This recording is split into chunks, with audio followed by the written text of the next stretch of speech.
Good morning বন্ধুরা, আজকে রবিবার সকালবেলা সারাদিনের ব্লগটা শেয়ার করতে তোমাদের সাথে চলে এলাম।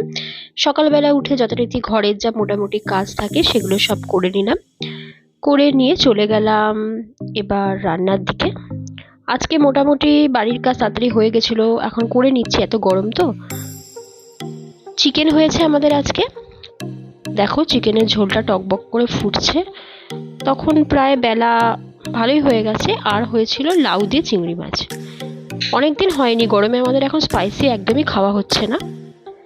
তার মধ্যে দুপুরবেলা 12:30 একটা নাগাদ চলে এসেছিল অ্যাকোয়াগার্ডের ছেলেটা অ্যাকোয়াগার্ডটা রিপেয়ারিং করতে।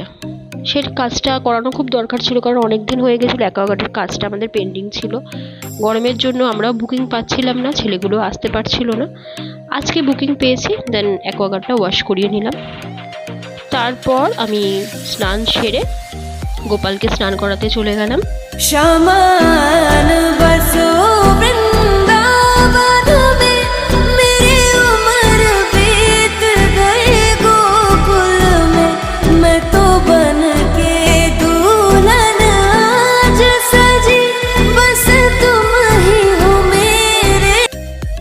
অ্যাকোয়াগার্ডের কাজ করে ছেলেগুলো একটু বেলা করেই গেল, আমাদের লাঞ্চ করতে আজকে একটু দেরি হয়ে গেছে। যথারীতি আমাদের মোটামুটি 2টোর মধ্যে লাঞ্চ তো হয়েই যায়, প্রচণ্ড গরমও লাগছিল। সবাই মিলে লাঞ্চটা সেরে নিলাম। শান্তি নেই, রবিবার মানে প্রচুর কাজ। মা বাপির ঘরে এসি ছিল না, তাই এসিটা আজকে লাগানো হলো। এসির কাজ করতে ছেলেগুলো চলে গেল, দেন আমার বর আর আমি বেরিয়ে পড়লাম একটু না ওয়েট করে রবিবারের ঘুরু করতে। তারপর চলে গেলাম সিধে ওখান থেকে আমাদের বেহালা ট্রাম ডিপোর মুখে নন্দিনী রেস্টুরেন্টে। ভীষণ খিদে পেয়ে গেছিলো, কারণ আজকে দুপুরের লাঞ্চটা এত তাড়াহুড়োতে ছিলাম আমরা, ঠিকঠাক করে উঠতে পারিনি। আর অনেক পেন্ডিং কাজও ছিল, সেগুলো সব একে একে ছাড়া হচ্ছিল।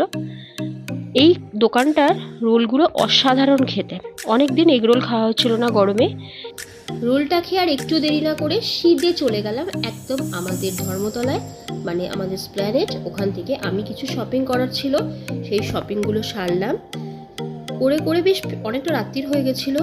ওখান থেকে বেরোতে আমরা ডিনারের প্ল্যানটা করছিলাম। অরূপকে আমি জিজ্ঞাসা করছিলাম যে রাতে আমাদের ঠিক কী খাওয়া হবে।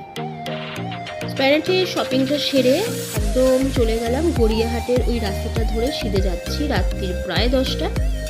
তখন আমরা বললাম যে বাড়িতে তো চিকেন ফিকেন ছিল, কিন্তু আজকে মুড ছিল না, অরূপের আজকে একটু রেস্টুরেন্টে যাওয়ার ইচ্ছা ছিল।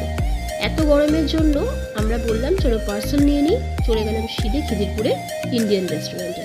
আমি বাইরে দাঁড়িয়েছিলাম, অরূপ গেছে পার্সেল কাউন্টারে বিরিয়ানি অর্ডার করতে। বিরিয়ানি নিয়ে সিধে অরূপ বাড়ির দিকে যাবে বলে আমরা প্ল্যানটা চেঞ্জ করে নিলাম, কারণ ওখানে বসে না ইচ্ছা করছিল না খেতে। অরূপ চলে এলো বিরিয়ানিটা নিয়ে। তো চলো ফ্রেন্ডস, আজকের মিনি ব্লগটা তোমাদের কেমন লাগলো অবশ্যই কমেন্ট সেকশনে জানিও। Good night, tata.